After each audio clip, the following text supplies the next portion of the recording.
This is Sparta!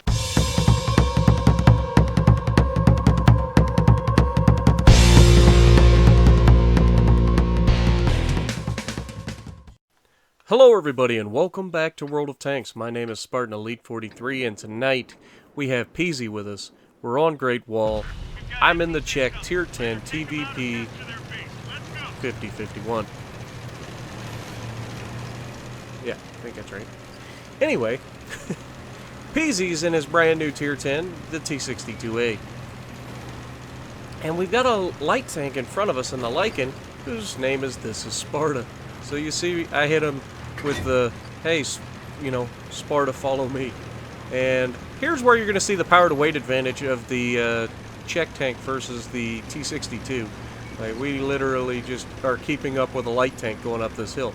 So keep that in mind. This may be a bigger bodied medium tank, but it's not that heavy, obviously. Because we're literally outrunning a light tank up a hill. And it feels good, I'm not going to lie. Now, obviously, I think the Bat Chat or the CDC would probably outrun it up the hill, but at the same time, I mean, those are much smaller tanks. So, we get to the edge, and the first thing I want to do is just, you know, gingerly stick my head over the hill and see what's there. At first, I see nothing. But there's a heavy tank down to my left, and this Lycan is going full on kick the Conqueror into the pit of death. This is Sparta. You know what I mean? Come on. It's literally the intro. Anyway, I thought maybe I could try to climb the hill. I didn't get a good run at it. I probably could get up there if I actually tried to run hard.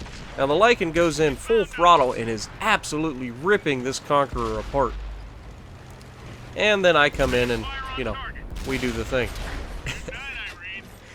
Don't mind that shot that may or may not have just been aimed at the incorrect location and then done absolutely, you know, hit him anyway.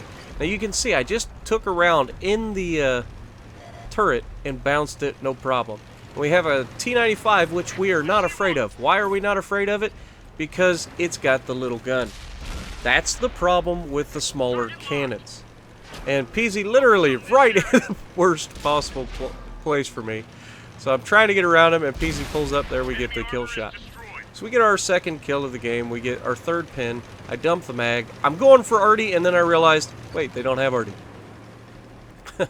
So we're going to double back. And we're going to go up the hill and take on the middle of the hill. And you're going to see some derpiness come out here in the next couple seconds here. I ran Peezy to get him going a little bit faster. You know, just because I made him turn around, so I felt bad. But E75's coming up. We've got the Lycan ahead of us, you know, putting in work. Peezy behind us, and we're going to roll around and go for this guy. And the moment I get my gun to bear on him, they kill him. Thanks, Waffen Trager E100. Appreciate it. Didn't want to shoot him anyway. Alright, so then I come this way, and Peezy backs off because Peezy's Peezy. Then I get ready to shoot that guy, and I completely screw the pooch on that one, leaving us just this nice little IS-3. Come here, IS-3. Let me touch you. And down he goes. Reloading. 20 seconds. Let's go. And we've got another, I believe it's a Conqueror or a Carnarvon. Can't remember which. It is the Tier 8 Carnarvon. So, guess what? Or Carnarvon, or whatever you want to call it, I think. The British Tier 8 heavy tank. Let me touch you, Carnarvon. There we go. And death. Now, dropping the mag. They're in our base, capping the base, so we need to just work our way back. And you're about to see Peezy go full Peezy. Now remember, I like Peezy, but every once in a while he does his thing where he's his own worst enemy. Now, there are four, count them, four, tanks at our base. One of which is actually capping, which is not a big deal because it's a motherland. I track him, I hit him, and I finish him. Yes, I auto-locked that entire time, but I was stopped, so the likelihood of me actually hitting him was high. Now, I take a round right there from the Conqueror, but it's not that big a deal. Peezy, on the other hand, is going to go full goofball and drive right into the center of all three of these high-tier heavy tanks. Even in a T-62A, that's a bad plan. But Conqueror's here. I need to get him off the board. And there we go. Conqueror's down. ST-1. Oh, we accidentally let off our thing, and then we bounced off his backside. Peezy dies, you know, because sometimes that's what happens when you kind of go full goofball. Now the game is tied up. They have 4 tanks, we have 4 tanks.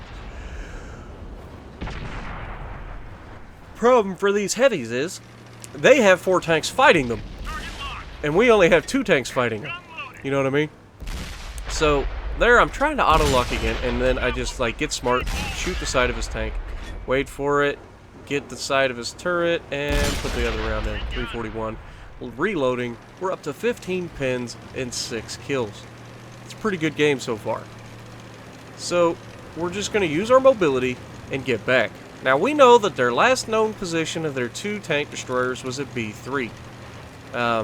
So I'm going straight back the left side to kind of come in from behind them. That way they can't get all of us from the same direction.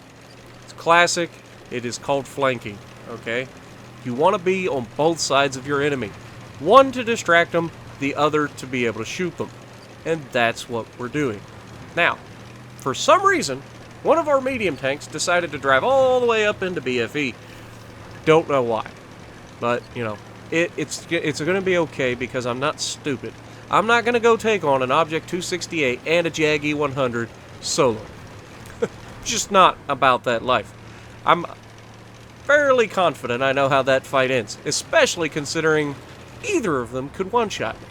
The Object 268, highly unlikely he one-shots me, but it is still possible. You can see right there is where I noticed that they're both kind of hanging back.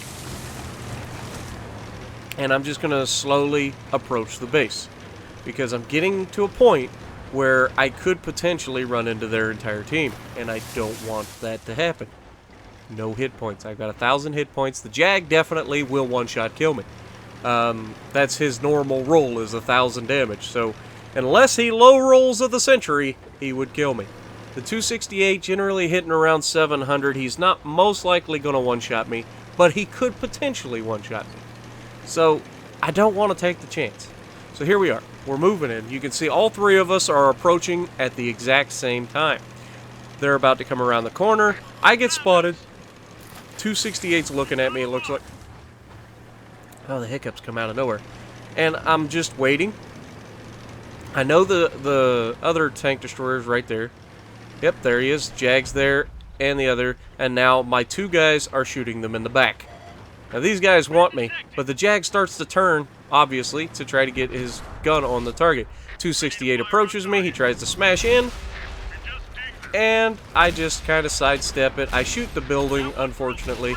We put 2 more shells into his back, and I'm just kind of sitting right next to him, waiting for them to kill him.